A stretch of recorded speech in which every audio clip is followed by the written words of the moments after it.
that everything packed up then? That is a lot packed up, finally. Great. So we've made a space then. Does that mean I get to build the layout? I think we should, to be fair. Well, empty space needs to be filled with something. And you must be having withdrawal symptoms. It's a few months since we built one, isn't it? So, you got any ideas? Well, I've got one. See, I was thinking, these days people are saying that the hobby's really expensive and that, locomotives and everything, it can cost thousands and thousands of pounds. But I thought to myself, since we've already talked about second-hand models, do you think it's possible to build a layout for £500 or less? Now, I've seen some great ideas online, and I thought there's this wonderful plan I saw. It's got an Inglenook shunting puzzle, the classic shunting puzzle, with a 2-track station to fiddle yard. I thought double low gauge, maybe 8 foot by 1 foot, second-hand stock, second-hand track. I think it could be done. What do you reckon?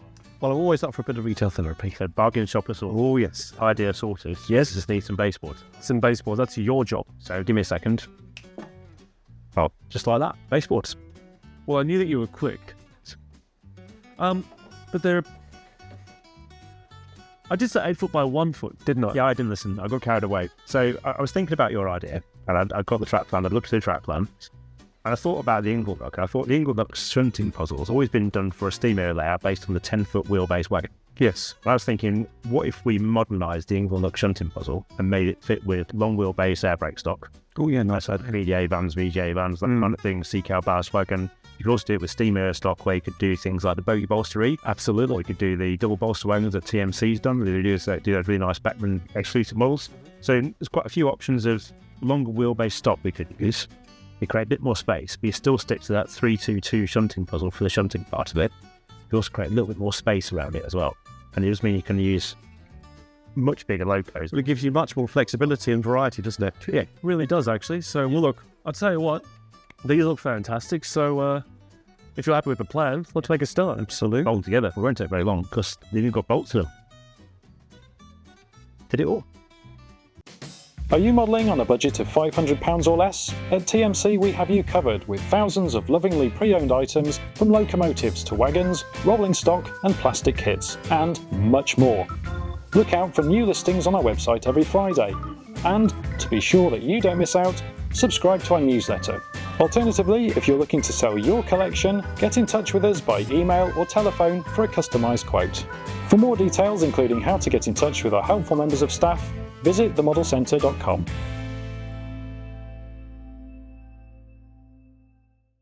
Well, Mike, it looks like we've been busy so far. I mean, look at all the variety we've got just on the baseboards.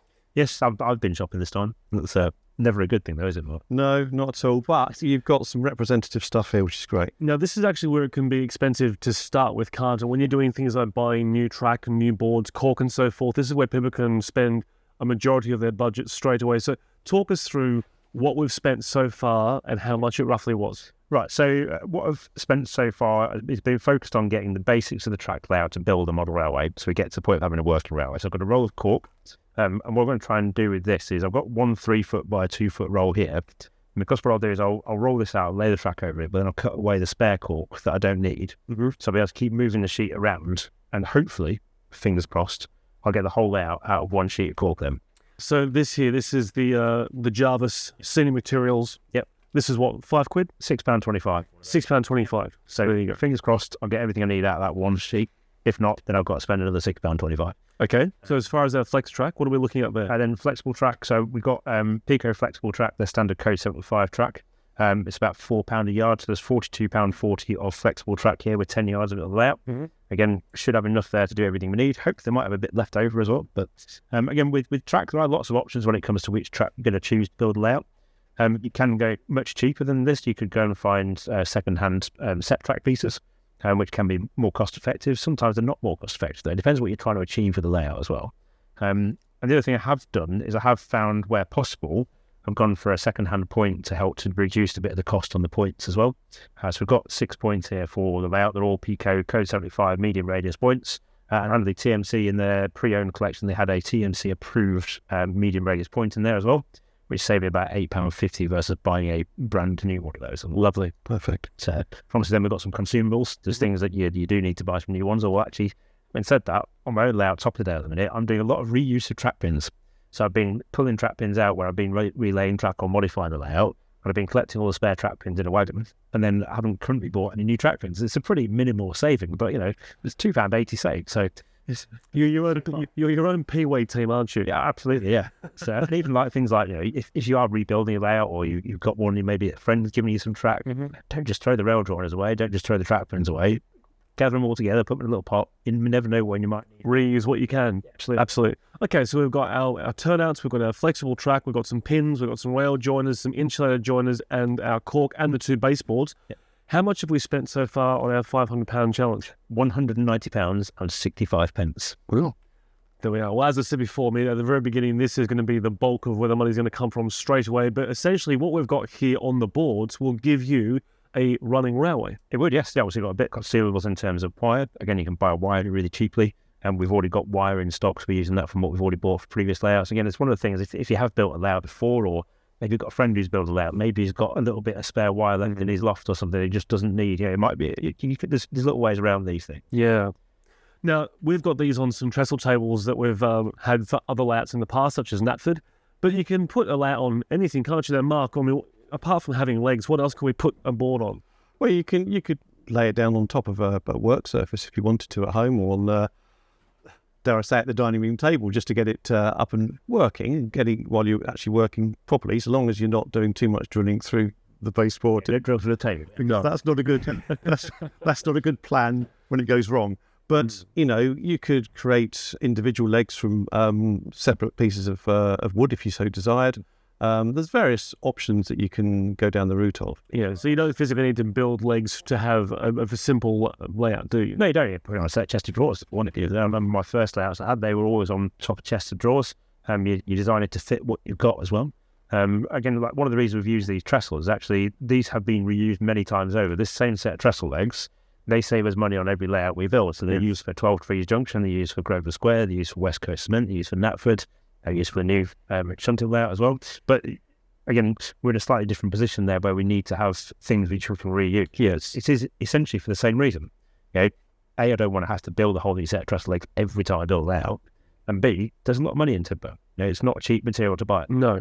How much roughly would one of these trestles cost? They're going to work out roughly around between £20 and £30, depending on which type of timber you use to make them. Okay. It's about 3 or 4 lengths in each one. Actually, there's 3 lengths in each one of these trestles to make them. You need one to do each side, and you need one to do all your cross members as well. So potentially, if you wanted to do this, it would be about £60. Yeah, somewhere around there. It's for the 3 sets of legs, and that's on top of your £37 per baseboard as well. So it's literally there's £37 of timber plus screws to build each one of these 4 foot by 2 foot baseboards. Well, actually, the other thing is you can also get plastic A-frame legs as well for a cheaper price. Yeah, that's work up in places like Aldi as well. Look out for like the sawhorses coming up in Aldi or Lidl, somewhere like that, which again, they can be really cost-effective ways of doing this. Absolutely. I mean, even car boot sale, you can find those sort of workbenches that you could make use of as well for a very good price. Yeah. Although having said that, I think the most novel and innovative baseboard support system I ever saw was an ironing board. Okay. Yes. Yeah. So I'm assuming it wouldn't have been used very often, but it was still a novel. Ironing or for a railway. Probably both, actually, but still, it's a novel idea. So once again, you don't need to spend money to build legs for a baseboard. You can be creative there. So I think it's about being thrifty, isn't it? And actually going, well, do I want to spend money on this, or would I rather have some money left over to spend on one of those, or some or point to where it is? You got to choose where you're going to spend your money and what you're going to get. Quite right. Yeah. Exactly. Okay, so what our basic plan is for our £500 challenge is to have essentially a double-track terminus station with a runaround loop over here, so you can either have your DMU shuttling back and forward, or a local haul train coming in, cutting off, running around and taking the train back out again. And on this side of the layout at the face, we're going to have a play on the classic Inglenook layout. Now, Inglenook, there's a lot of people that may not understand what Inglenook is. How about we explain that? Okay, so the basic concept of an Inglenook shunting fossil is that you have a space where you can get 3 sidings in. One siding can hold 5 wagons, one siding can hold 3 wagons, and another siding can hold 3 wagons. You then have a head shunt that can hold a loco and 3 wagons, but nothing else. And the idea is you then assemble a train of 5 wagons using the 8 wagons that are in your sidings without having to take anything on off the layout. Right. So essentially, if our head shunts over here, we'll have room for the Class 37 and 3 of the wagons. We'll probably have our 5 assembled wagons over here at the front, and then our other 2 sides will have the other 3 or 2 wagons. That's right, yeah. And then what you do, you have a pack of cards with all your wagons in them. You shuffle the cards, you take out a different list of wagons, then you've got to shunt those wagons out of that pack that you've dealt your hand to actually form a train up. But the classic Inglenook is very isolated. It's all usually within a 4-foot board. It's based on 10-foot wheelbase wagons.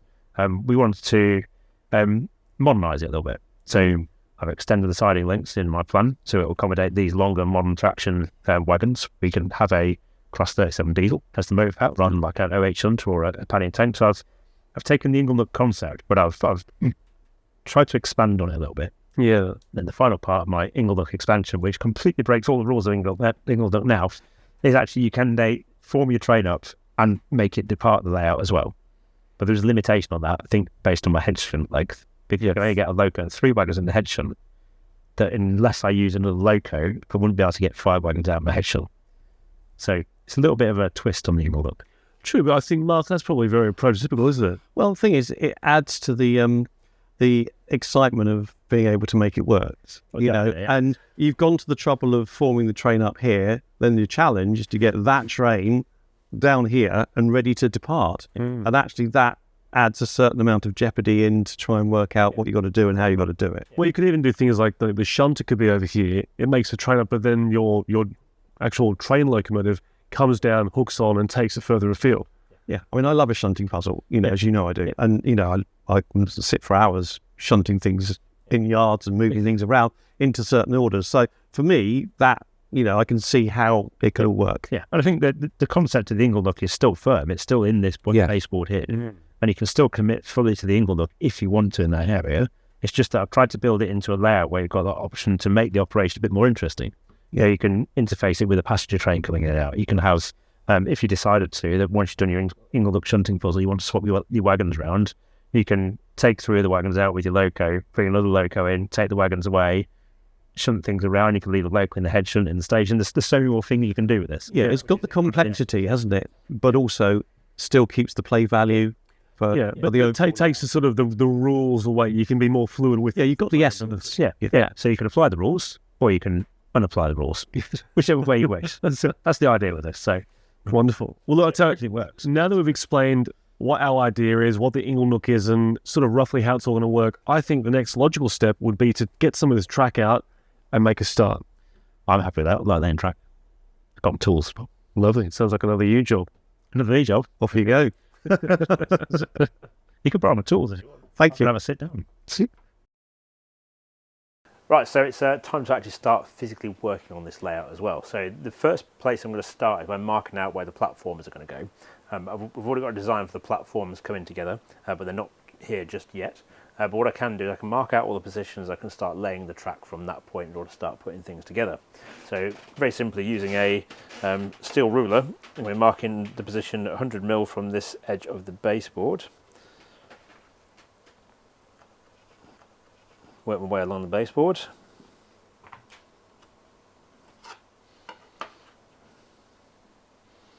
Start joining those dots together. Because this is the important position, is to actually get the platform position in the right place. If I get that in the wrong place, then nothing else fits together either, so quite an important bit to get right. Now, if you're doing this at home, you'd probably buy your platforms before you'd start laying your track, or at least leave space for them, which I suppose essentially what I'm doing here is I'm making sure I'm leaving space for the platforms as well.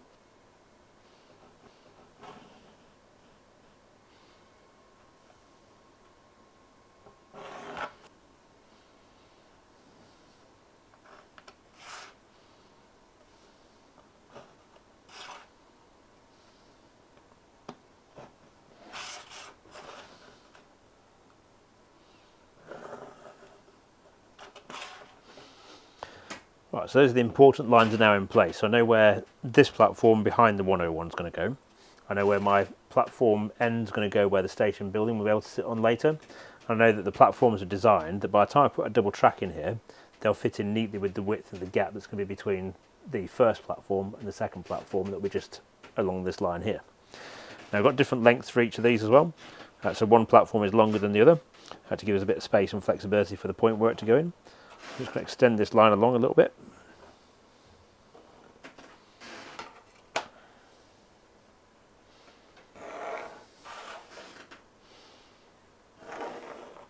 Just gives you a really clear indication as to where that track's got to go to get the track in the right place for the platform. So next thing then, move this 101 out of my way, actually all the rest of this stock as well, because it's all going to start getting in the way now. So move everything along the layout. I'm just going to initially just mock up where I want the main line to run through the layout. That'll give me an idea of how many lengths of track we're going to need as well. Essentially we're going to have one line running all the way through like that. Need 2.5 yards of track to do that line. And then start opening up some of these points as well, because we can start positioning these onto the layout where we want them to go.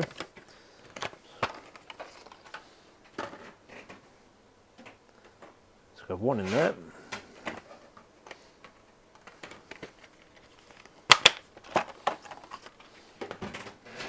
And that will make the other face of that crossover there. Now the important thing here that I want to achieve, I want to make sure I can get a full-size locomotive in the head shunt here. It's always good to have a bit of stock with you when you're building a layout, just to make sure you set things out right. So looking at this, I probably just want to move my points along a little bit, just give myself space for a set of buffer stops at the end of that siding. A little bit of flexibility over loco length as well. Just about there.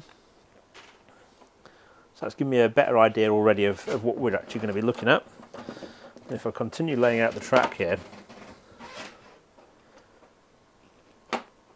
I should be able to get the full length of this main line run out of 1 more yard of track there, especially with the extra bit I'll get from where I take the point out here, because that'll allow this piece to move along as well. And then we're going to have another point, lots of points.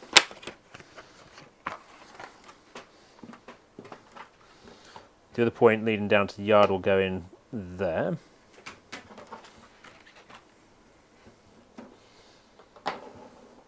Another yard of track going across there, and again I know there's going to be another point going into that as well, so we actually move that over there.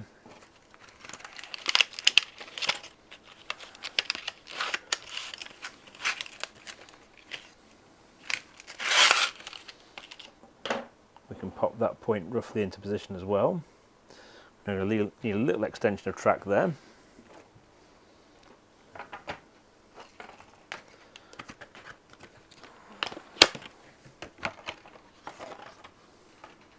And over here we're going to have another point round about there. And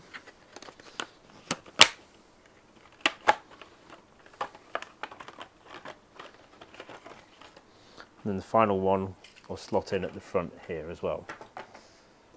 So now having done that, I can make sure I've definitely got enough track for all the sidings that we want as well. Which by the looks of it, I've got plenty here. So actually might be able to save a little bit of track as well. Yeah, we're looking good here. So actually, we can save a little bit of track. Oh, I'm just about right actually. I'm probably 1 yard of track over roughly at the moment. But actually by the time I put everything together, I might need some bits out of this. So we might still need that final 10th yard of track. But we're looking pretty good there in terms of the plan. And then again, you can now get an idea of what I'm after in terms of the head shunt length. So again, using the loco and the stock that's hanging around, pop that on the layout. So I'm looking that in this head shunt I can get 3 wagons of this length plus a full size diesel loco as well, which as you can see I certainly can. So everything's starting to come together there. The one thing I'm a little bit worried with this plan at the moment about is this area in the middle here. I've got to think about how we're going to actually use that space and what we're going to do there to make it look interesting and part of the layout as well. That could be an interesting exercise in terms of what we might be able to do in terms of finding some cheaper buildings and things like that to actually create that scene and bring it all to life as well. Right, next job is actually to start physically laying this track down and making progress so we get to a working layout.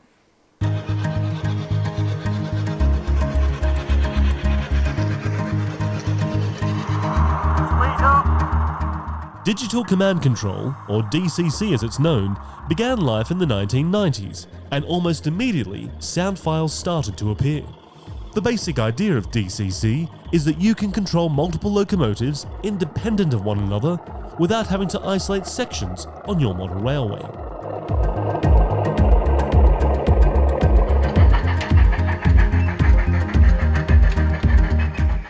In this brand new series, Mike and Jonathan explore the basics of DCC sound and how it all works, using decoders from Hornby, Zimmo, and ESU, showing you how to fit and install decoders, speakers, and stay-alives into both steam and diesel locomotives, so that you too can fit digital sound to your model railway.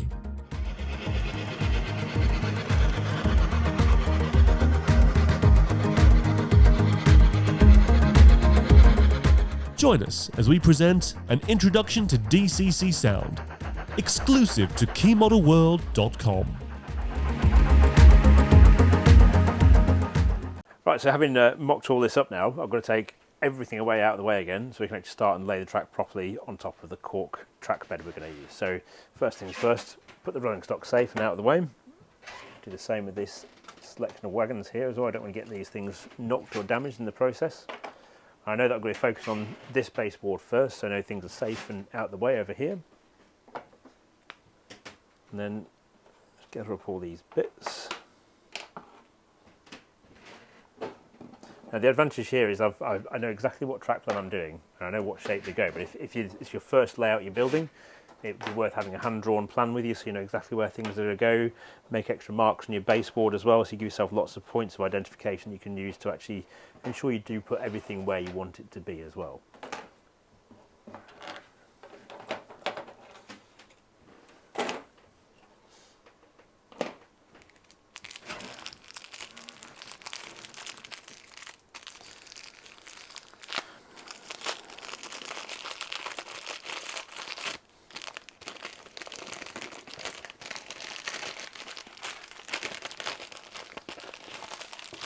Right, so the cork literally comes on a roll like this, so you can roll it out flat. Now one of the challenges I find always with cork sheeting when it's being rolled is it doesn't always want to unroll, and it will keep rolling back. So I do tend to find I need to put things on it to keep it flat and in the right place. What I'm going to do is I'm using the pencil mark that I made previously for the edge of the platforms as my position for the cork. So if I just roll this cork back, you can see I've got this pencil line running along here, and then I'm lining the cork up along that to set the position of it on the layout. Now, like I said, it's critical for me that we have enough length on this platform, head shunt rather, for a full-size locomotive. So that is my first port of call, is to use this class 37 as a weight.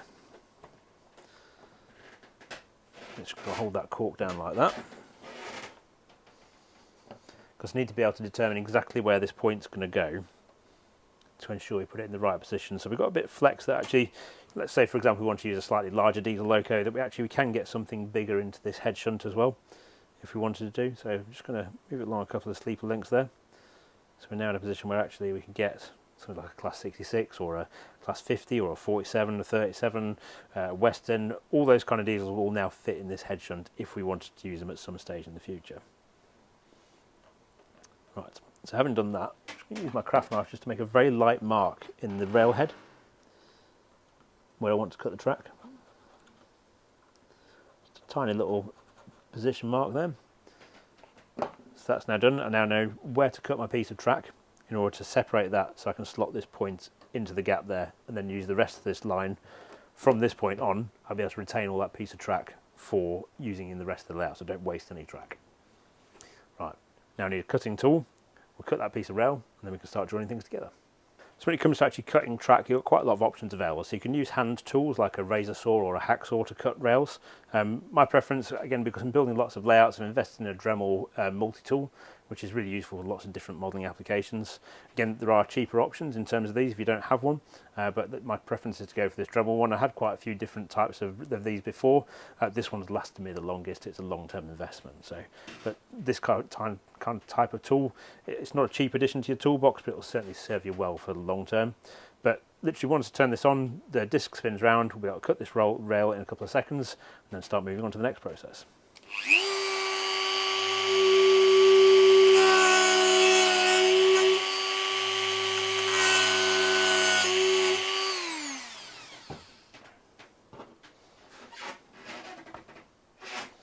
So I've cut through the rail, but I prefer not to cut through the plastic sleeper when I'm using the cutting disc, just in case it snags on the cork or the baseboard underneath.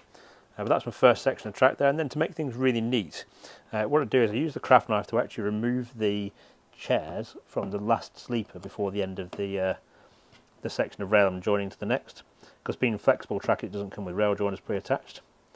So just take off those rail chairs, and now there's it's quite difficult to see here, but actually there's now enough space to get a rail joiner underneath the rail and above the sleeper, whereas if you'd left the chairs in place, then you wouldn't be able to do that. Much neater than having to actually cut away a complete sleeper and then reinsert one later. And then for this track join, we need a pair of metal rail joiners. Again, these are from the Peco range, so they're designed for the Code 75 track. If you're using Code 100 track, different types of rail joiners are available for that as well. Let's slot those onto the end of the points. I need one more metal rail joiner on this. And this is all part of wiring and prepping for wiring it for DCC, which I'll explain in just a moment. So then I can now join those two sections of track together. As you can see, that by having taken away those chairs, I can actually just slot this straight into place. Now, one thing I do find is handy to have to hand all the time is a pair of pliers. It just helps to manipulate rails into place when you're laying track. And if you grip the sides of the rails, you won't make any damage to the rail surface either, which is important. So, okay, it's got a nice neat joint, straight piece of track. That's going to sit roughly there in position like that. Now, one of the things I'm going to do straight away with this layout as well is whilst we're laying the track, I'm going to drill the holes for potentially adding point motors later.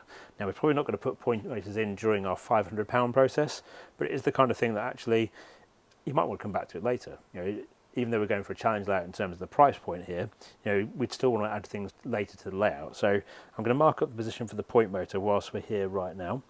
And then we can actually make sure we've got everything in place to do that. So the first thing I do with that is I mark the outer edges of the throw of the point. Now, the reason for that is it gives me a clear indication of where the tie bar should be. Now, the next thing I need is a pin vise.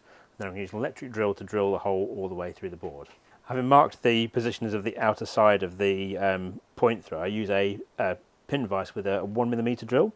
Just slot that through the hole in the point tie bar, and you'll just press it down a little bit. You'll feel it crunch into the wood underneath. Now, I've done that with the point set in both positions. So now when I take this piece of cork away, which I'm going to do in one moment, so I'm going to cut a little square out underneath where the point throw is. And the reason for that is that if you try and drill through cork, it does tend to make a mess of the cork. It tends to shred it up a bit. Then I'm going to take all these elements away again.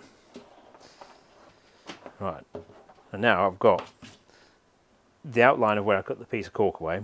I've got my two tiny pin drill marks there and there. I've got the outer position of the tie bar as well. So if my pin marks weren't hard enough, they're a little bit difficult to see, I've still got another visual reference with the pencil mark to show where the centre of that point is. And then using a 9mm drill and an electric drill, I put the point of my wood drill bit in between those two pinpoints I made with the pin vise, and that will then give me the exact centre point of the position underneath the tie bar for the point. It sounds complicated, but when you've done it 100 times or more, it's actually quite a simple thing to do.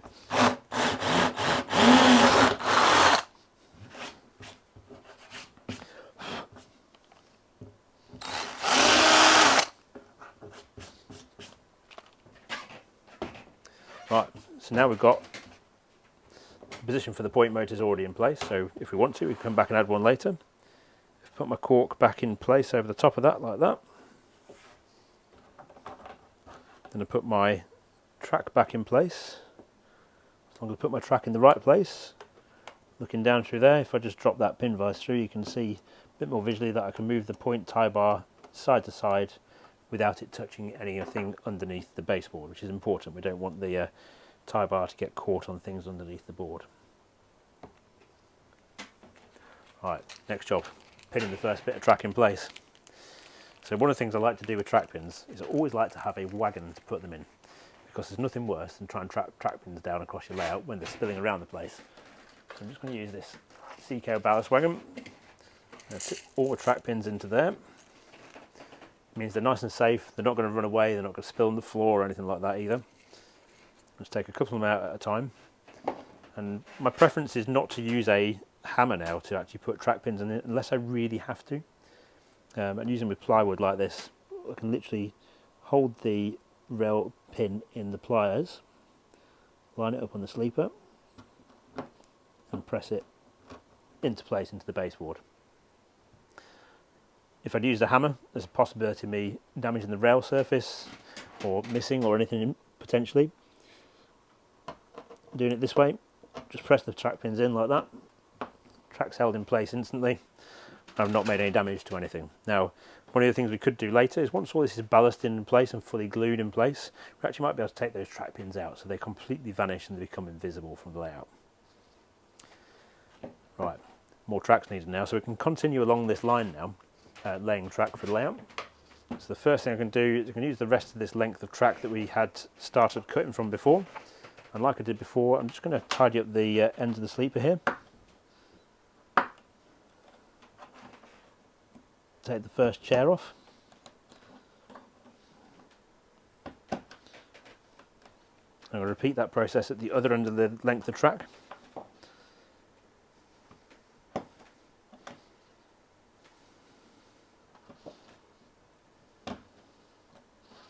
So when we come to join it to the next section of track, we won't have a rail join in the way.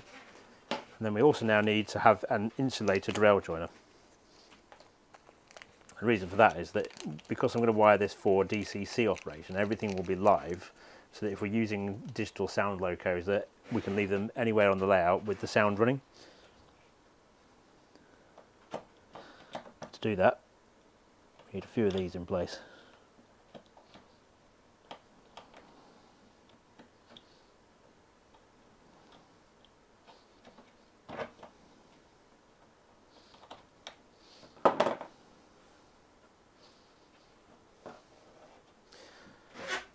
So with these being an electrofrog point, you always have to feed electricity into them from this end of the point. So if you feed it into this end, you'll cause a short in the frog of the point. So all those points, the frogs have got to be isolated.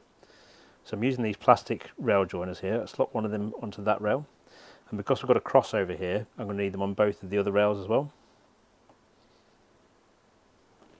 And being a medium radius point, the slot's not quite long enough for a full length rail joint, so I'm just going to clip the end off that.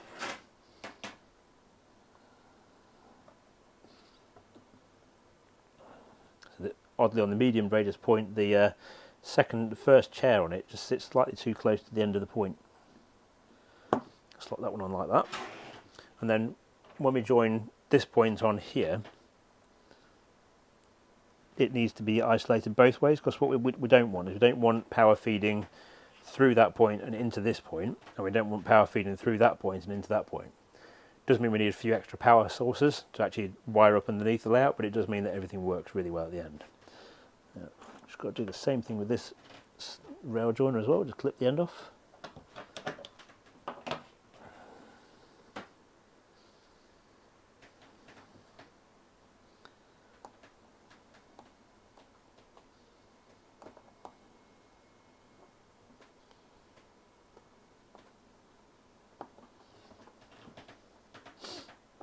Again, like I did before, I'm going to mark up the positions for the point, so we can drill the hole for the future addition of a point motor.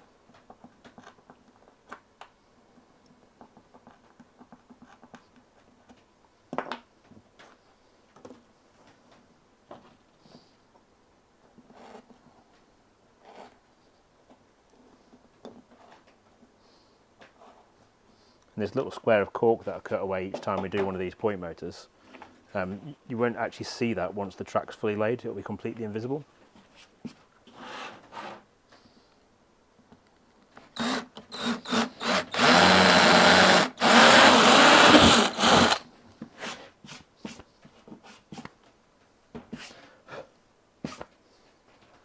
Roll the cork back over. You can see we're going straight over that, so that's all sorted.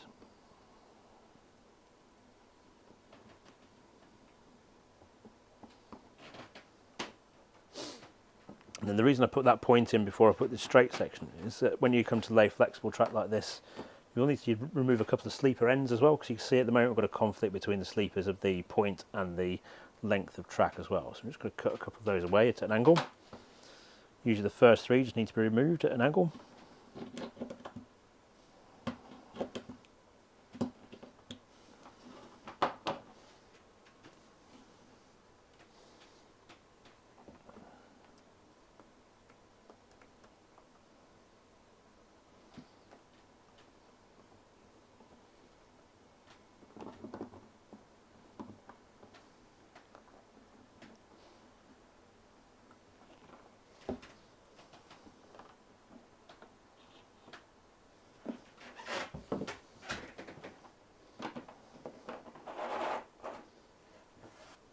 So I'm just looking down the length of the line now because I want to make sure it's as straight as possible down here. Again, there's track gauges available if you want to use them to help you to lay your track nice and pinned straight as well.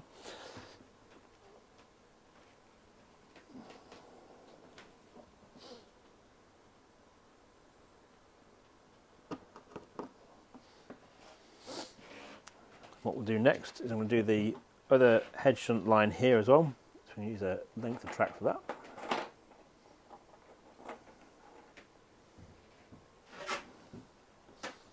Again, like I did before, I'm going to need to cut away the edges of the first 3 sleepers.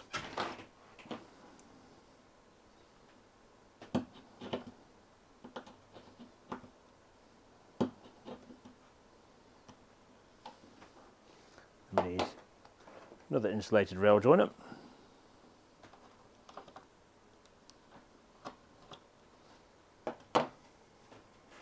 And another metal rail joiner.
Again, like we did before, I'm going to cut the rail to length now across here so it matches the length of this siding here.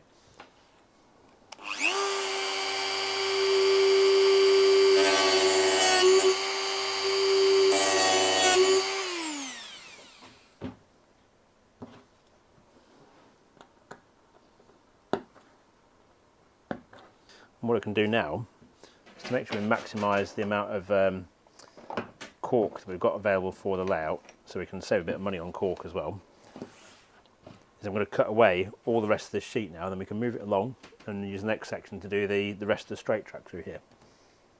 Just using the craft knife, just going to put it straight along the edge of the track.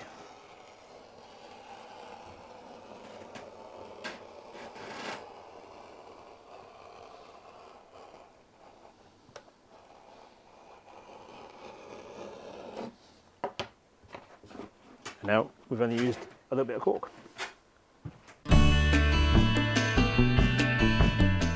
So you're building a model railway.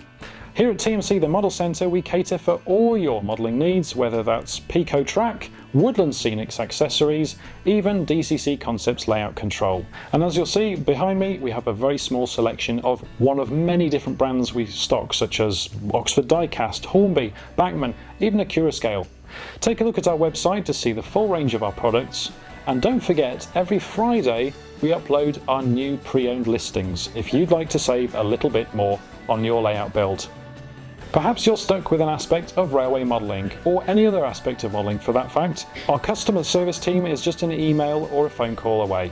For everything else, you can visit our website at themodelcentre.com, and if you're passing in the area near Beckhole, Whitby, pop in and see our showroom.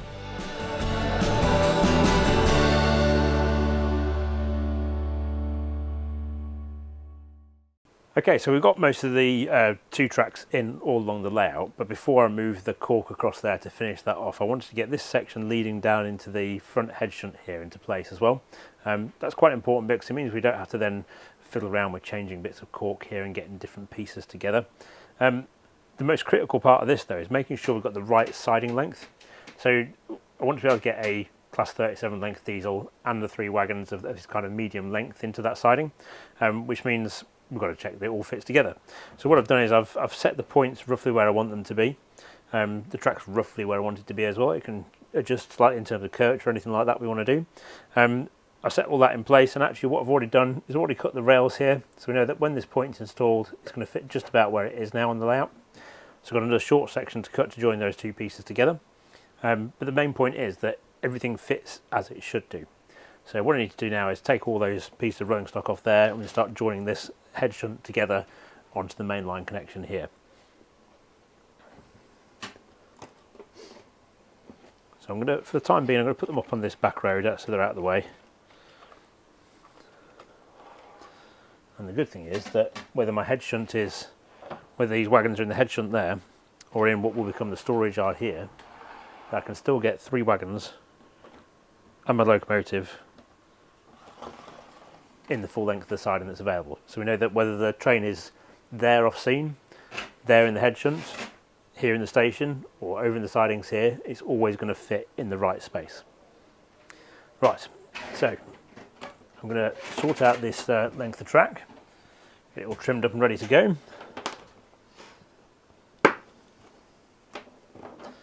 Again, as I did before, just cutting away the chairs from the first sleeper, so we can make a nice neat joint between the sections of track.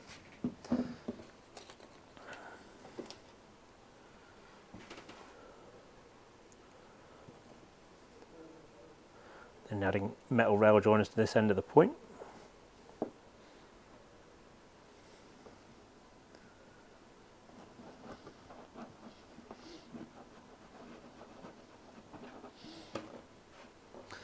Got those joined together.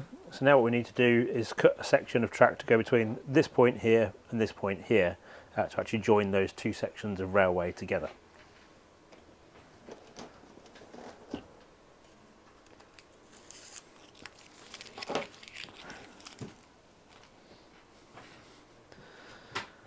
So to do that, we're just going to line this up temporarily, make sure it's in the right alignment. And what I'm looking for is to get a smooth transition out of this point into that one. So we want it to be nice. We don't want it to be having to move around too much or go for any sharp curves or anything like that. It needs to follow the alignment of the track, which puts it across there like that. And we've got to make sure that the far end of the track actually stays within the baseboard, obviously. Otherwise our train's going to be off the end of the board. So there, I'm now ready to actually cut this section of track to the right length.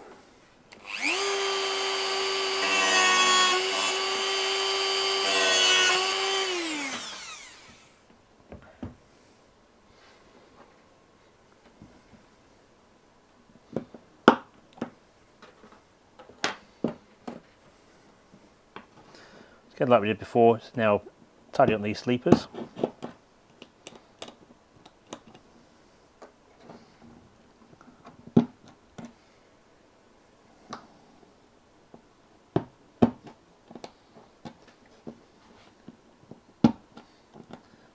And as we did before, I've also got to, at this point here, I've got to cut away the sleepers at an angle so they actually fit in alongside the other sleepers. So otherwise they clash with one another.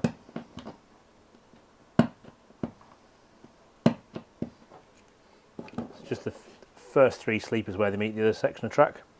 So you can see will now fit in neatly there. And what we're looking for is that the rail alignment is really neat from this point into this point. So we can add a little bit of flex there if we want to bring that track over there a bit more. But this point here, the rail needs to flow nicely into there. And and then when we join it to this point, it needs to flow nicely back in there as well. If we don't do that correctly, then we could cause some derailments later in the layouts operation.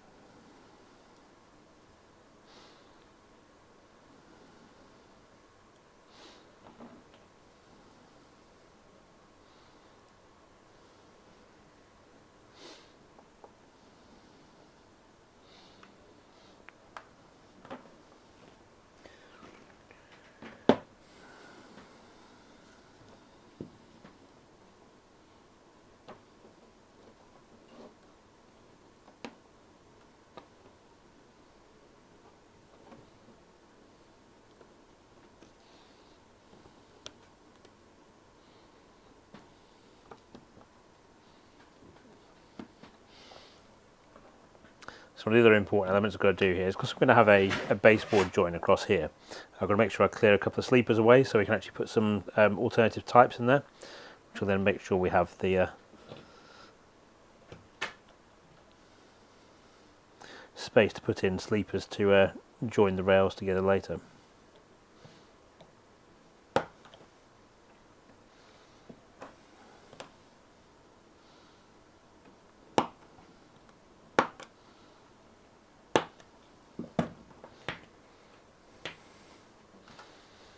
Peel those sleepers away.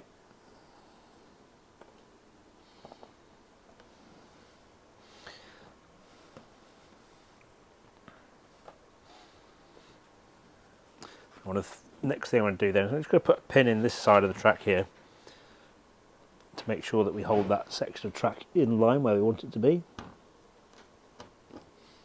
Again, checking we've got smooth transition out at that point into this section of track, we have.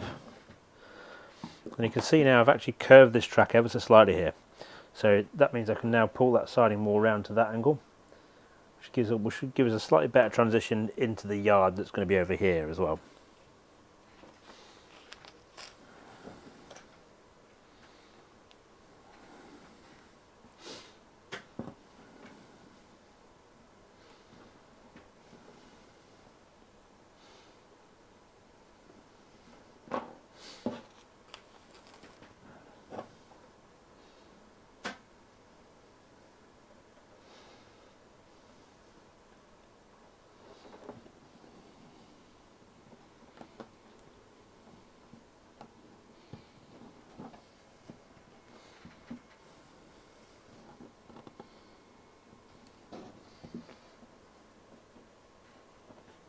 One of the things I do like about a siding like this as well is that actually, whilst we've got a very straight track across the back of the layout here, actually this siding we can add a bit of shape into it as well. So what I'll probably do is actually bring it around and curve it like that, something like that, so actually it's not a dead straight piece of track all the way through. Just looks a little bit more interesting on a layout when you can add a little bit of curvature to your track as well.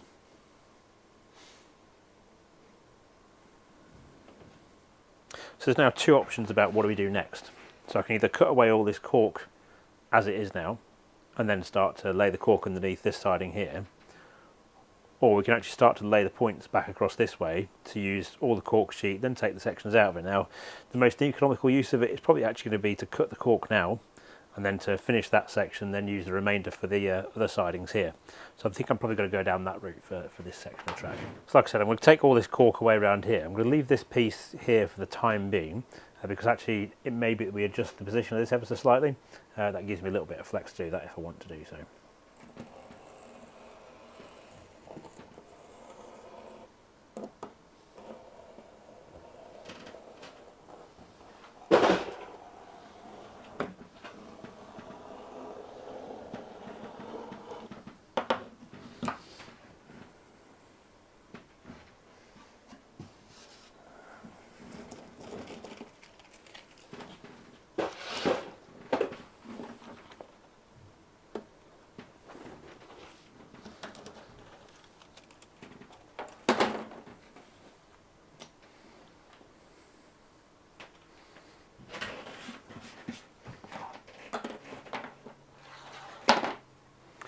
Then here, rather than having to start afresh, we can actually just slide the cork underneath the track.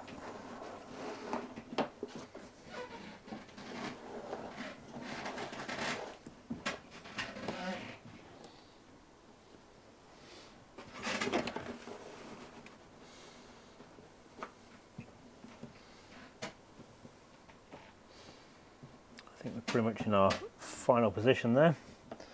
I'm quite happy with the shape of that. Looks nice and interesting.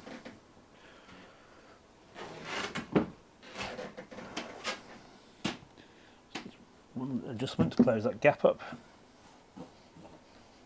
One of the things to bear in mind with a flexible track system as well is that the outer rail has to go further than the inner rail. So when you start to curve it and shape it, it does mean that sometimes you might get a short gap that appears at one end of it on the longer rail. And we just pull that back in with a pair of pliers before you set it into place. And you can make sure it's all going to work as you want it to do.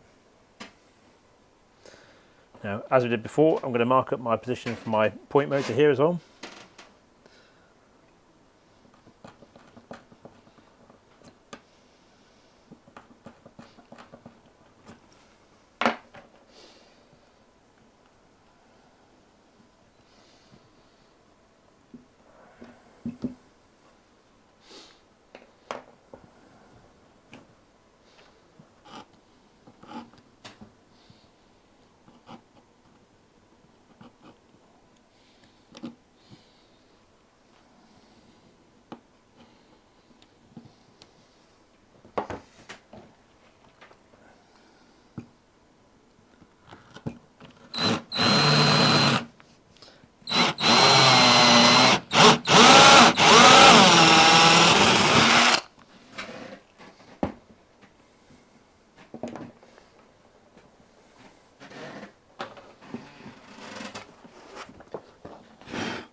And then remove all the excess cork again.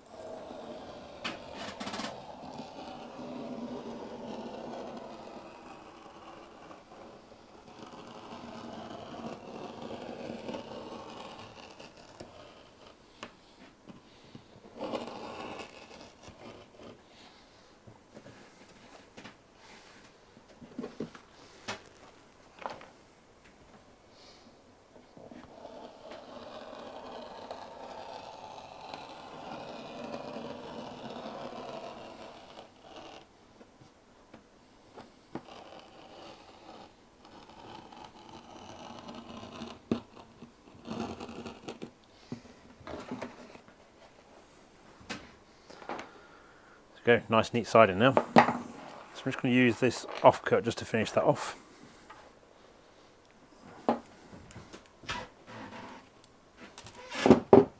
Slot that underneath the track. Pop a couple of track pins in through the sleepers here.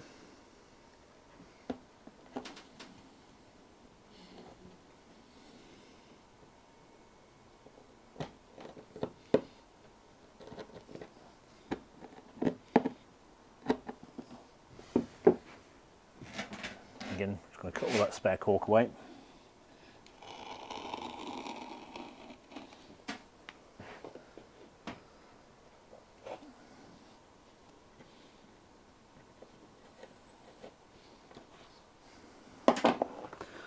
There's a final little adjustment on this siding. I'm going to cut off that spare bit of rail as well, so we don't need that.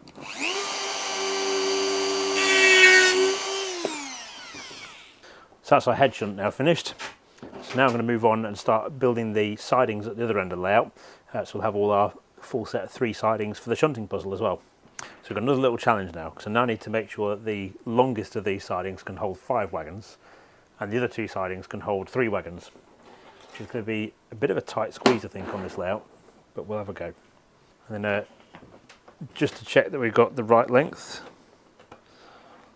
I've got a couple of other wagons of a similar length, but obviously out of period compared to the other wagons we have on the layout. So we do need that full yard length of track in order to get the space for 5 wagons there. So it's going to be quite a tight squeeze. So I'm probably going to keep this point quite tight up against the baseboard joint here.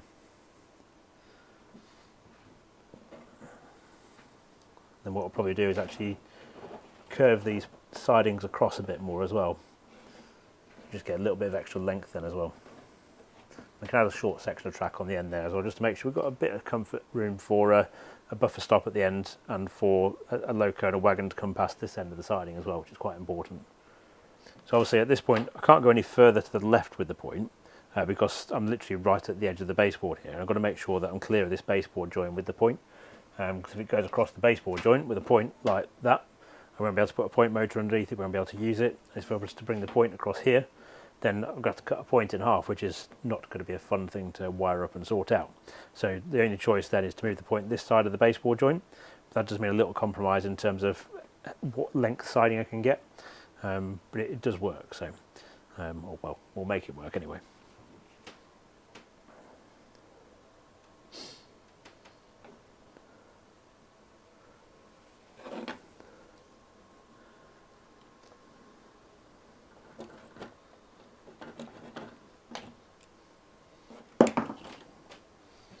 First things first, we're going to cut this length of track.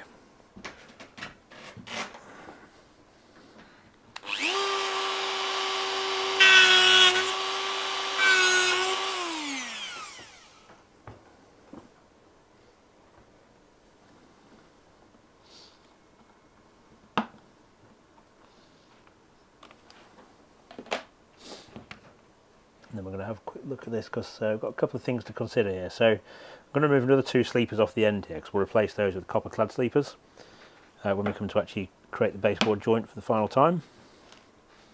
And then at this end I need to clear up the edges of the sleepers, but I'm going to do the rail chairs first.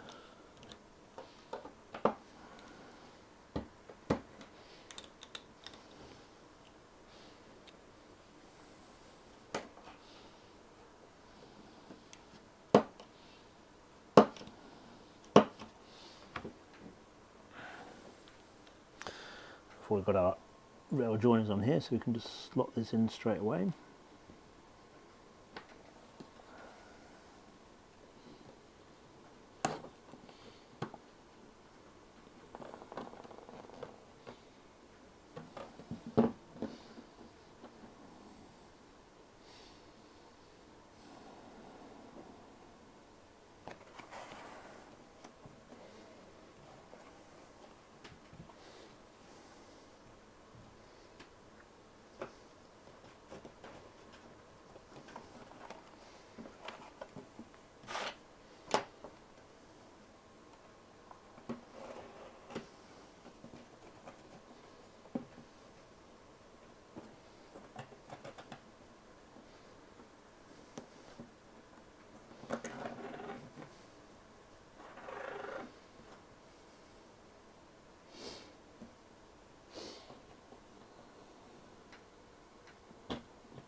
Right, so I've added a short section of cork in here off my spare offcut piece. Tidy up the edges of that. And now I can move on to put the rest of the sidings in over here by using this main big piece of cork. So I'll keep my smallest piece for leftover offcuts where I need them. So we're going to move all these wagons out of the way again. Slide this section of cork underneath here.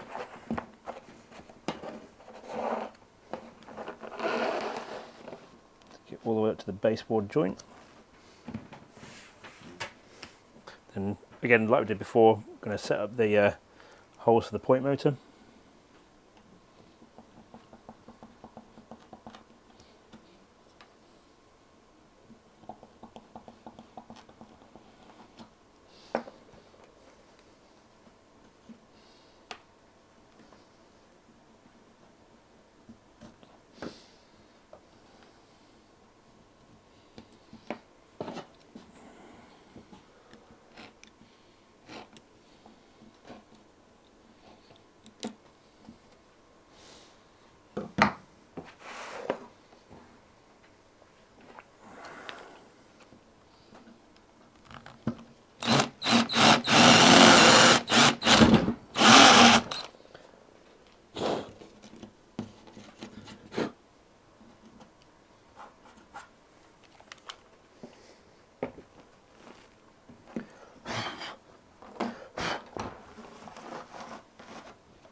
rejoin the track, and then we can lay the first of the 3 sidings in.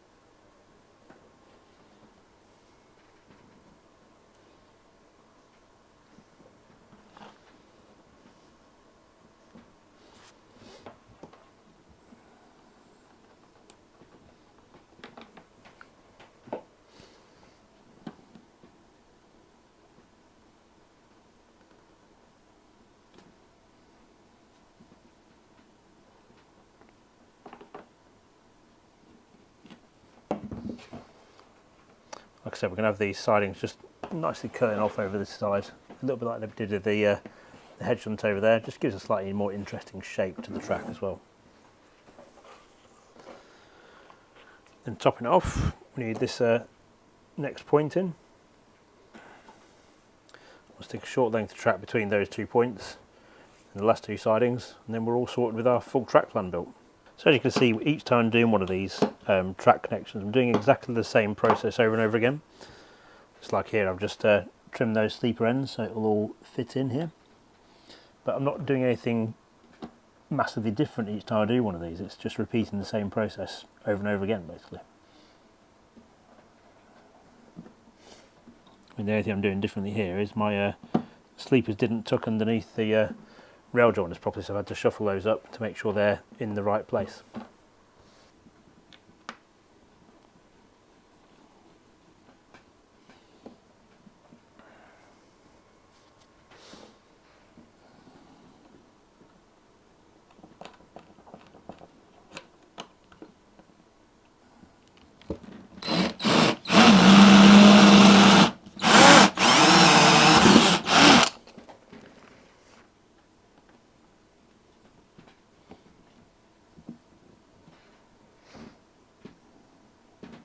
Now we can just pin down the rest of this track. We'll have a full track plan ready for wiring.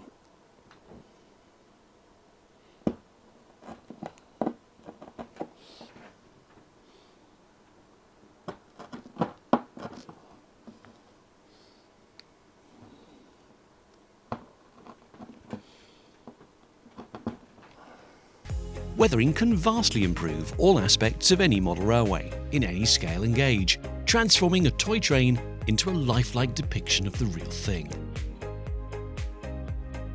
In this series, we explore the basic and highly effective techniques and demonstrate how to weather goods and passenger rolling stock, steam and diesel locomotives, utilising easy-to-use items such as weathering powders, sprays and washes. Join Mike and Jonathan as they guide you through all the techniques needed to have a go yourself in our brand new 4-part series, 1960s Style Weathering, exclusive to keymodelworld.com.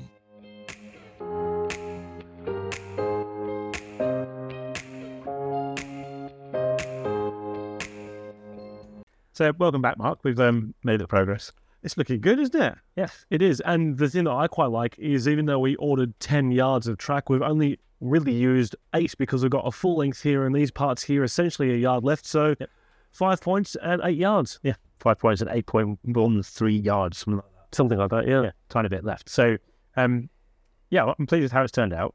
Also got some more details now. We've got to put the wiring in to actually make it working well. Yeah. But one of the reasons we want to catch up now is got some ideas. It's always dangerous. Yes. You know, well, we're talking about how we're going to sort of scenic the layout and operationally, make it interesting and so forth. One of the ideas that we had was to put a sort of disused canal basin over here. Mm-hmm. So cut the top of the boards off, sink it down a little bit and make a nice, focal point there, which is something scenically which could look really good. Yeah. Yeah. Because there's a bit of a big blank area.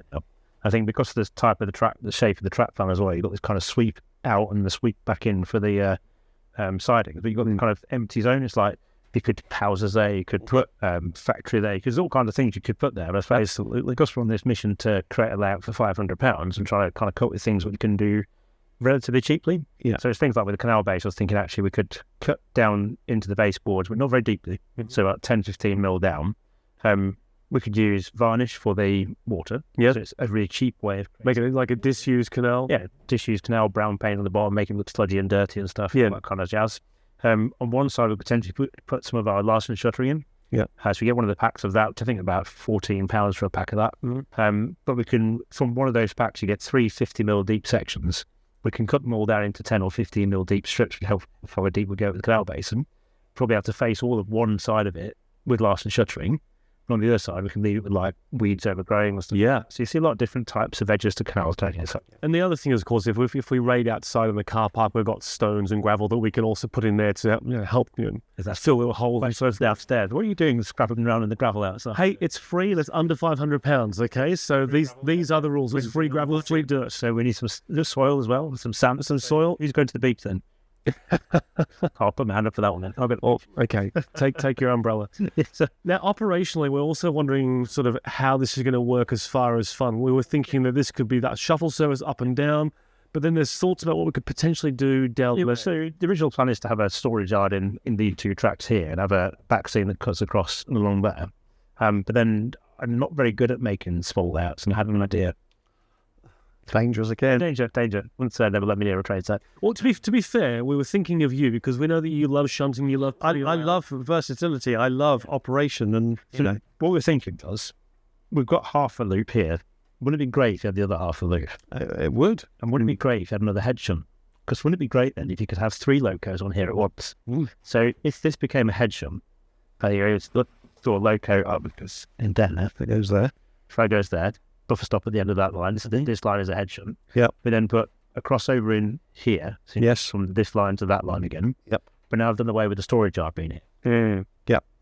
So So you come in there, cross there, either up to there or into there. Yeah. You got a loco there. Yeah. But then we need another board. I think we do. Yeah. 1 foot wide, Yes. maximum 2 tracks on it, Yes. maximum 1 point on it. Yes. And if possible, I'll build out a scrap that's in my store. So a free piece of plywood, because I've got some off-cut sat in there. Yeah. Um, Or to keep it cheap within the £500, if we don't put one extra point over there, we just have one piece of track and we just use the hand of God behind the wall. yeah, I could just then go and spend that money on buying the timber to make a new board instead, which is sometimes more efficient for baseboards to actually start putting fresh materials. I think the thing is to bear in mind that if we put these 2 points in, they're brand new ones, in round numbers, it's about £17.50 to £20 per point. So call it round numbers, call it 40 quid to put all there. Yeah. We can get them for about £10 each if they're second hand. So we could get that down to 20 if we can find the right point second hand at the right price, the right quality. That's quite cheap if we can do that crossover 20 quid. I think that's a good price. I think so. Yeah. Very good. I think if we can do that for 20 quid, I think then we should build a new board with new materials for that. Look, I definitely agree because operationally, I think it'll add a lot of interest. I think when we take it to exhibitions like the Great Electric Train Show or Model World Live, it just gives us more scope from our operators' point of view, the public point of view. Yeah, it does mean as well things like, for example, when you bring your freight train in, you can choose to bring your freight train in on this line where the 101 is now. Yep. You can unhook your train engine, run round and take it to the head shunt. You can then bring a shunted engine out from it here, run it across, pick up the wagons, shunt back, come across the crossover and shunt your yard. And then after that, you DMU can shuttle in and out. Yes. It adds a lot more scope to what the layout. Yeah. You've got a means of getting on each end of the of the train. Which still makes it a shunting puzzle because you've got 2 locomotives, so you need to make sure they're not in each other's way. So it's still taking the Inglenook but making it different, isn't it? That's right, yeah. But there is a problem. If we do that and the storage yards, that's going to put us around 275-ish or 255, depending on which way we go with the points. Yep. Which means then we're getting close to having to spend half the budget. more than half the budget. Yes. But in fact, whichever way we go, if we're going down this route, we spend more than half the budget. We're not even start putting scenery on here. Well, see, here's the thing, right? When it comes to scenery, there are so many times where, friends who've gone, look, I've built a model railway, but I've got ballast left over or scatter materials left over. I'm sure we can save money that way. Yep. Well, we definitely got scat materials and ground cover and We have. from other projects. It's definitely here in the workshop. We don't need to go shopping for that necessarily. Equally, I think then it's about making choice about how we do go down the scenic route. Like we talked about the canal basin. But in some ways, we'd go traditionally for something like the woodland scenic realistic water, but that's like 20 quid a bottle for that. Yeah. I'd probably go through 2 bottles of that at least to do that canal basin. But I'll see how cheap we get some varnish for. Yeah, exactly. and get a tin of varnish for a fiver, and it does the job, then it's saving then quite a lot of money we can spend on other things. Or to be really crude and cheap, you could just actually use some sellotape. We could. Because it's still shiny and glossy, and depending on how you decorate it, you can still make it look like water. You can, yep. Then if we go down the route of reusing seating materials we've already got, I was thinking for trees and bushes we go down the sea moss route. So we'll get a forest in a box of sea moss. We can use then other scatters we've got already in the workshop from different manufacturers to actually create all those trees and bushes. Need a couple of cans of spray paint for the brown for the trees and stuff, but it should get quite simple to do that. I think it's also worthwhile having a look on websites like TMC and seeing what sort of secondhand things they've got as far as, buildings, accessories and so forth. Yeah. I mean, we can pick something up for a fiver here and there. Okay, so we're definitely going to look into the second-hand buildings market. That's going to be really important for us. I don't think we are, with going this route with it, for the extra baseboard, the extra track, I don't think we can then afford to spend lots of money on buildings. No. So, I think it's worth doing, though. For operationally, I think it's worth doing. yeah, I think that's about what it is, isn't it? It's about the compromise of, do you want the best looking layout, or do you want your layout to operate the best? Now, for me, the operation at this point of a layout build is far more important than how it looks in a way. It still wants to look good at the end, obviously, but I think we can be quite honest about this at this point, that we're doing a £500 project now, but if someone was doing this at home as a £500 project to start themselves off, Oh, yes. there's no way you're not going to go and spend some more money on it after you've done your basic build for £500. Yeah, if you got the space for it, absolutely. Yeah, I see layouts being built all the time, and people start off with a plan, I'm going to build whatever layout it is, and then they've gone and bought X, Y, and A, and B, and Z, and all the rest of it. You keep adding little trinkets, little details to the puzzle to make it come alive more. So, absolutely. So we only brought you in just to see if you concur. I do concur. I think it's a good idea to put the points in there. I think it's a good idea to have the separate section on there, because that actually gives you that extra little bit of length, which in theory means that you could probably make the platforms a little bit longer if you needed to, and it just gives you that extra flexibility for excitement, really, because whilst you've got the shunting ability there, actually the fact that you can pull a train out, you can shunt it, you can move it around, you can run around the train as well. It just gives you that added operational fun. yeah, I think operation is really important in the model. It is. If we are purely building something to be the most beautiful static diorama ever, then again, you can make different compromises. Of course. You won't worry about the operation so much. You'd perhaps only have a couple of lengths of track in it, but it would be beautiful to look at. Of course. This might not be quite so beautiful to look at, but it will then. Oh, I'm sure it will. I think it's ultimately, you just want to play trains. Right, so we've got all the track laid for the first two boards, having now decided we're going to add another one on the end. But what I want to do is get cracking with the wiring here. We'll get it all working so that this layout is a operational layout. So first things first, we need to drill the holes for the wires to go through the baseboard so that all of our wiring is hidden underneath the layout. So I've got a 2mm drill in my drill bit, and then what I need to do is work around the layout now. So there's lots of different points where we need power to the layout because we've done all the insulated rail joiners. So like for example round here where we've got the 4 insulated rail joiners across here, that means I need to power this rail independently, both of these rails, this rail and both of these rails. So that's 1, 2, 3, 4, 5, 6 connections just for this area here. We'll use red and black wire throughout for all the wiring, and then all that gets joined into a connector block underneath the layout to make it really nice and simple to join everything together. So simple place to start. We need some holes for some wires.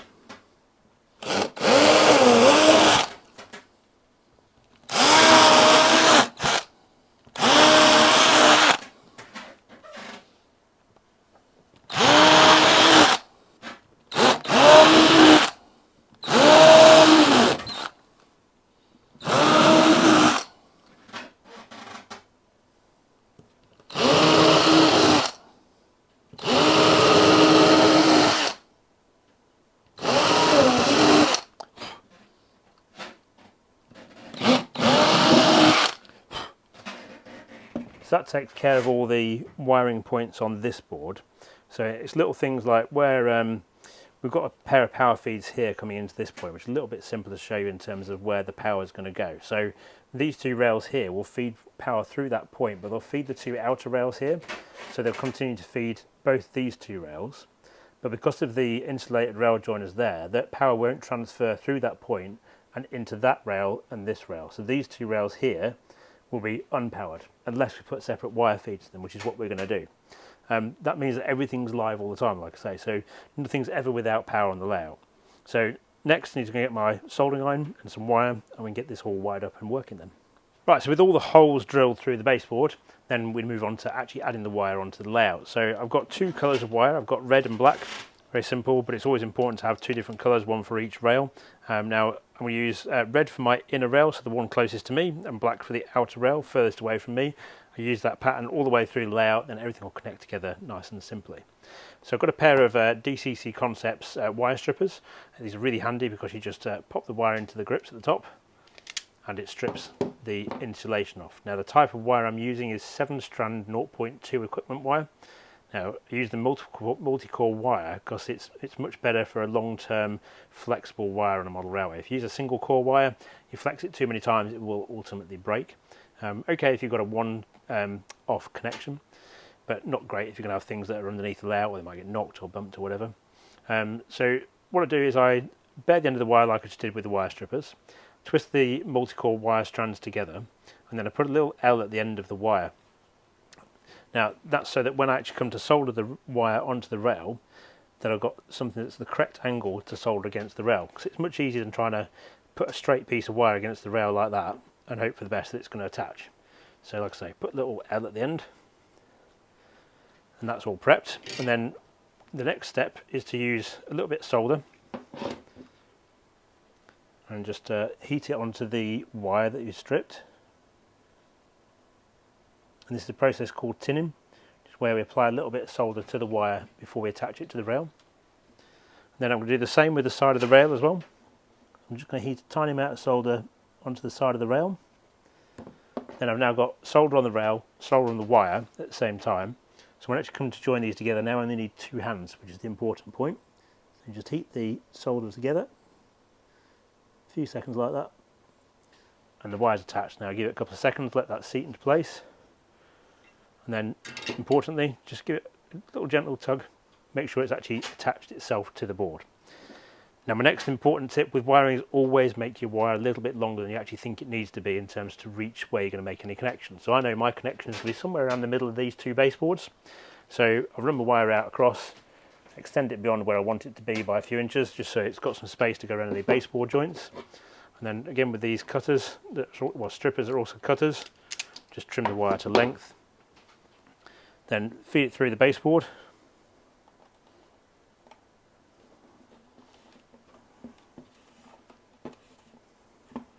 Like that, and then on the surface you can barely even see I put a wire there. So now what we're going to do is repeat that a few more times to connect the whole layout together and make sure it's ready to be connected up underneath and connected to a power source or a controller as well. Are you modelling on a budget of £500 or less? At TMC we have you covered with thousands of lovingly pre-owned items, from locomotives to wagons, rolling stock and plastic kits, and much more. Look out for new listings on our website every Friday. And to be sure that you don't miss out, subscribe to our newsletter. Alternatively, if you're looking to sell your collection, get in touch with us by email or telephone for a customised quote. For more details, including how to get in touch with our helpful members of staff, visit themodelcentre.com.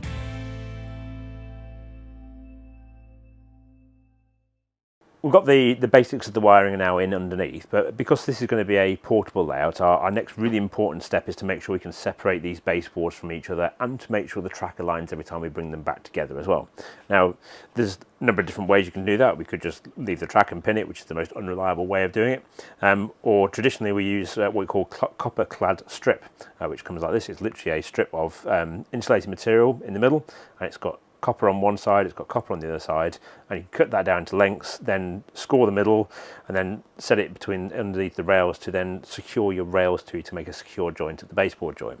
Now that's great, it's probably the cheapest way to do it, but it is also a little bit intricate as well. And handily DCC Concepts, they do these sheets of pre-etched sleepers, which make the job much easier. So what you've got to do now is drill a pair of holes either end to take a track pin through, pop one of these underneath the rails, and then solder the rail ends to the pre-etched points on each of these sleepers. That then makes sure your track is firmly fixed to the baseboard, so that once we've got one of those either side of the baseboard joint, we'll then cut through all these rails along the baseboard joints, which means we take these baseboards apart and put them back together again. And every time we take them apart and put them back together again, the tracks will be aligned with each other.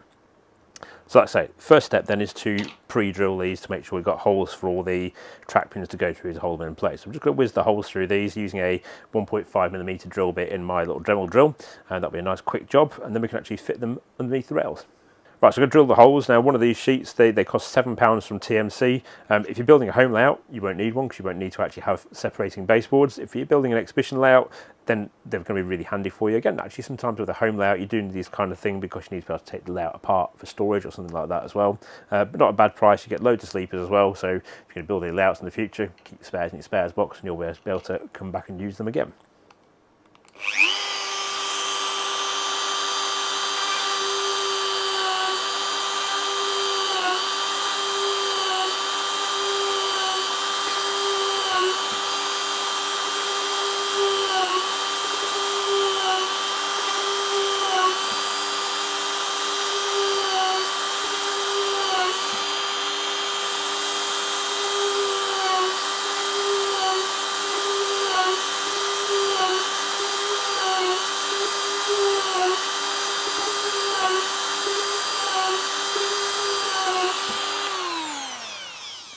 So as you can see, it's a really quick job to put those holes through the ends of the sleepers. And then what we can do to get these out, should just be able to snap them out. There we go. Snap them off the fret.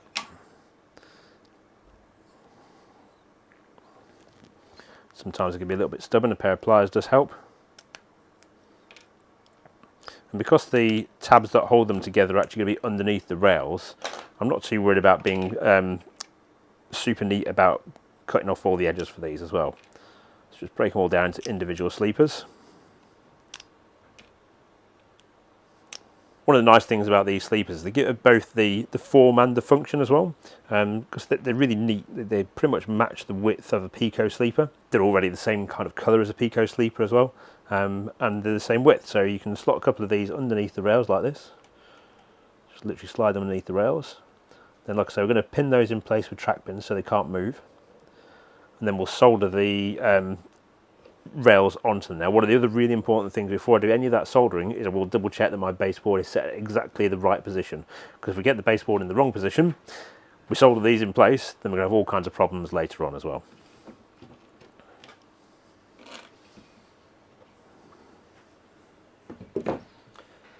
Now we'll just get a few of these track pins over.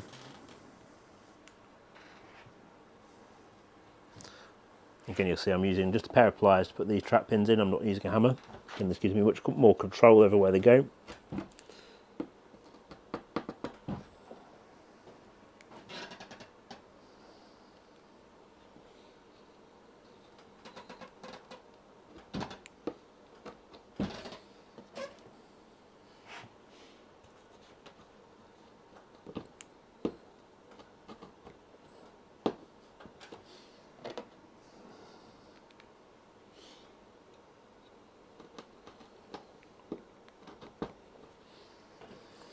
So a little compromise I'm going to have to accept on this baseboard joint here is that we're probably either going to, well, we've got two choices. I can either put multiple sleepers in and then cut through them once they're in place,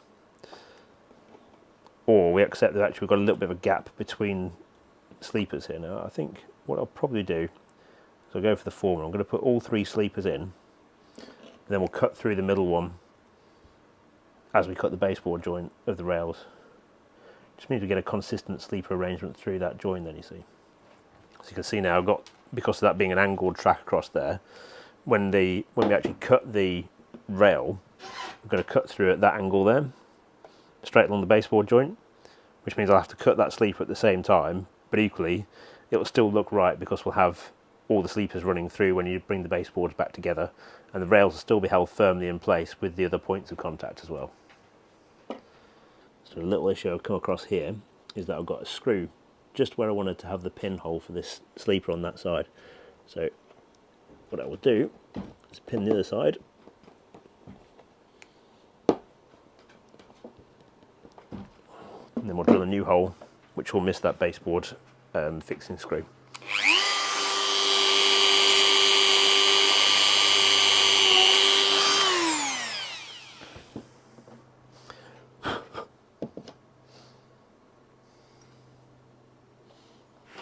So it'll still be held securely in place, just that the fixing point is going to be slightly different.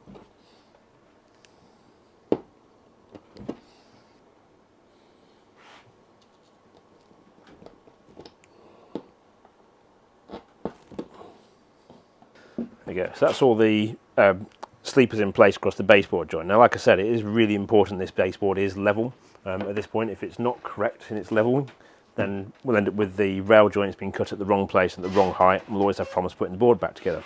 So you can see here there's just a little bit of drop in the baseboard there. Make sure that's brought up level. And tighten up the bolt underneath. Do the same on the other side as well.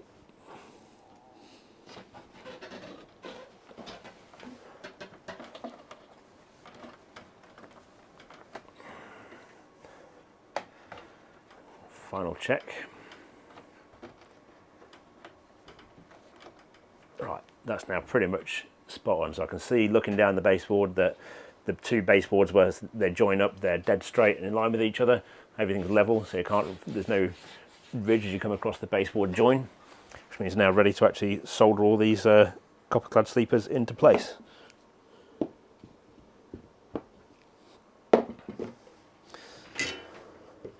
So this is where the pre-etched part of these sleepers from DCC Concepts comes in really handy. Because you follow the same method if you're going to use this traditional copper clad material, apart from the one thing you'd have to do is you'd have to score both the top and the bottom surface at the centre of each piece. So let's say, for example, you did one of these and you wanted to do these from the cheaper copper clad material. You cut it to length, and then, as we did before, we'd drill holes in each side of it. And then we'd need to score the surface of the copper so it goes through to the insulate material underneath. So a number of ways you can do this. You can do it with a craft knife, you can do it with a cutting wheel. The main thing is that by the time you've done this scoring, that you're all the way through the copper surface to the insulated material underneath. And what that does is, once you've got that score on both sides, it means that when the rails are soldered to that piece of copper clad material, that you can't then get a short circuit. Because if you don't score that, then the power can try and jump through the copper clad, which is going to cause you all kinds of electrical problems. Which again is another advantage of the DCC Concept ones, is that they've already done that for you. So those copper clad sleepers here, which have got the pre-etched spacers on them, they're completely isolated from each other, which makes this job so much simpler.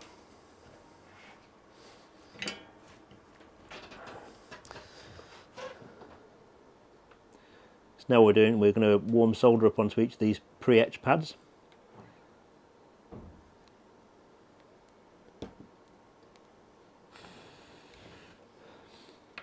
To fix the rails in place. So this soldering process makes sure that the rails can't move, because they're now physically going to be soldered to these pre-etched sleepers.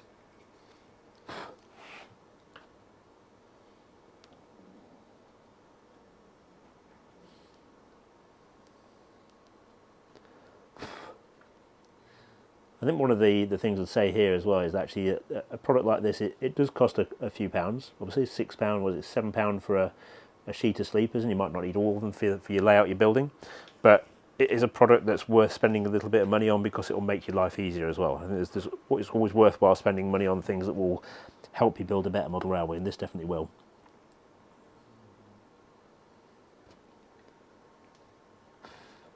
So I've changed the drill in the Dremel over to the cutting disc, so we can cut through the rail heads now.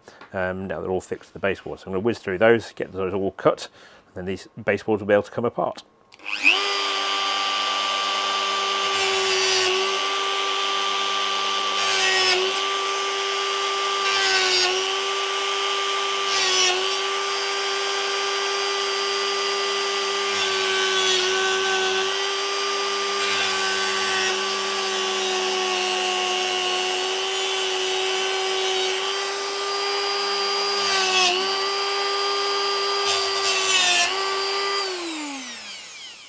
Right, so now the baseboard joins are all cut. The most important thing now is to make sure we can transfer power from that end of the layout all the way through to that end of the layout. Now we've put all the wire droppers in already, and the way we're going to actually make those joins between the baseboards, we're going to use these plug-in terminal blocks. So they've got a male and a female connector. You can see already I'm using one that I've already made previously for a layout. So essentially that jumper sits underneath the layout like that, and all the wires that come from this board go into that side. Then all the wires from this side of the layout come into this side. And what we'll do as well with this, because we're going to potentially add more to this at some point in the future, I'm actually going to create a proper power bus as well. So you've probably heard power bus has been mentioned before in various pieces of content. So what it is basically is a mains cable and a way of transporting the power through a baseboard to the other baseboard, so that then you don't rely on feeding the power in at one end into the track, feeding it through the track, back out the track, then through the baseboard connector. So we'll run a wire like this along all the way underneath the baseboard. That will go to another terminal block at the other end, which will connect back to the controller. And that means that then this wire is the one that's responsible for carrying all the power around the layout, and the wires that go to the track are only responsible for taking the power from this main wire to the piece of track that they actually power. So nice and simple. Everything's red and black. You connect all the red ones to all the red wires. You connect all the black ones to all the black wires. Job done.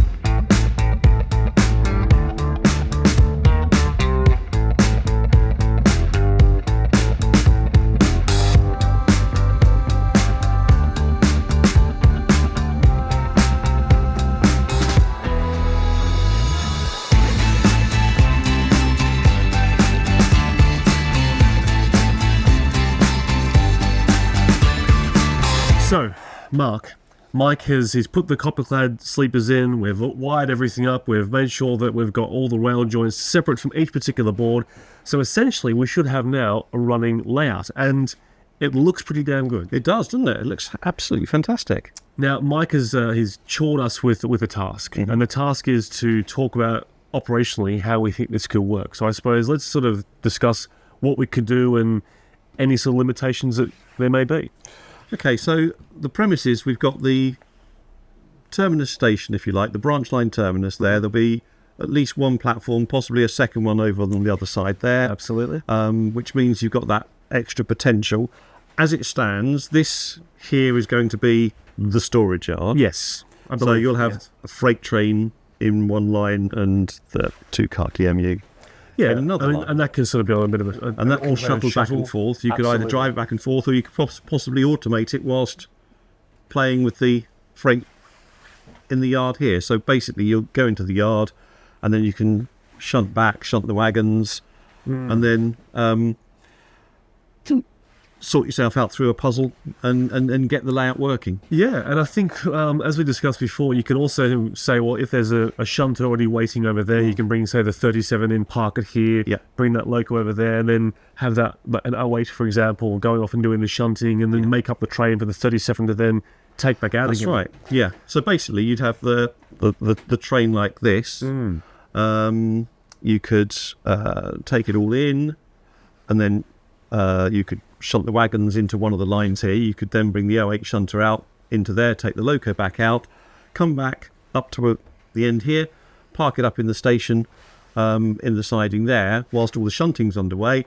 Wagons are all organised, put into the order that you want. They're then drawn out into that head shunt. Locomotive comes back out, connects back up onto the end of the train and back into the storage yard. Hey presto, your shunting puzzle is sorted. Never-ending fun, isn't it? I like it. I think it can. It's got great potential here. I think so too. Well, you know what? I think rather than talking about what we could do, how about we have a bit of a play? Because by all rights, this is now operating layout. We've got a chip in our locomotives over here. So how about we turn it on and see how it goes? Absolutely. Why not?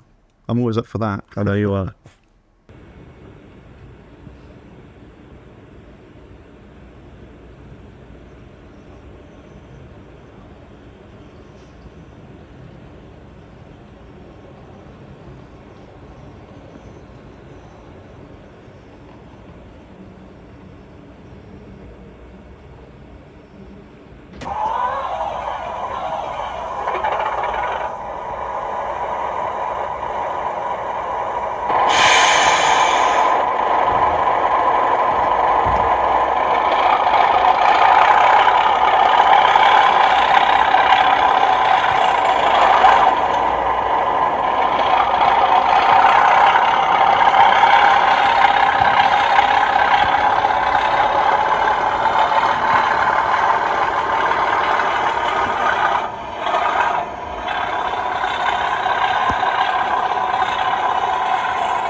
You're like a kid in a candy store, aren't you? just.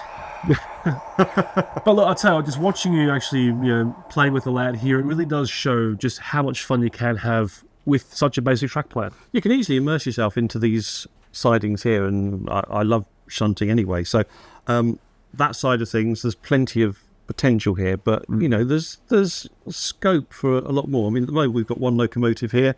You could potentially have two locomotives to make it work. But actually, there's, as we've been discussing previously, there's alternatives as well. Of course, yeah. I mean, definitely, you can see the limitation on this side over here. If you didn't have, for example, another fiddle yard, the operational scope is less. But I tell you what, to start with, we've got an 8 foot by 2 foot long layout, brand new track apart from one of the points which is second hand. We have built an operational layout so far at this stage for £224.65, which I think is wonderful, being less than half of our budget so far. That's great. That's really good. Can I just stop you there, because I spent a bit more. We talked about adding a third baseboard. We talked about it. So I did it. So you have. Right. We have spent another £76.44, Which brings our total spend to... just over £301. That means we've got less than £200 left to finish a £500 challenge layout. Be fine. We've done the hard part. We've built the layout. We've built baseboards. We've bought track. We've wired it. We've got it all working. We've now got a bit of scenery and structures and things. How good are your bartering skills? Well, I'm going to have a little bit of a rummage around underneath people's stalls at exhibitions, aren't I? I think so. It's going to be one of those beg, borrow and steals, I think, to get all this underway. We can do it. It's going to be tight, but I reckon we can do it. Well, can we achieve this? Only time will tell. Make sure you subscribe to KeyModelWorld.com to watch parts 2, 3 and 4. And you'll be able to see the layout in the flesh at the Great Electric Train Show in Milton Keynes at the Marshall Arena on October 12th and 13th. Looking forward to that. That's right, exactly. Well, thank you very much for watching this time. We hope you enjoyed this first part, and join us next time when we see if I've spent all the money. Please don't. I'm going to have a go.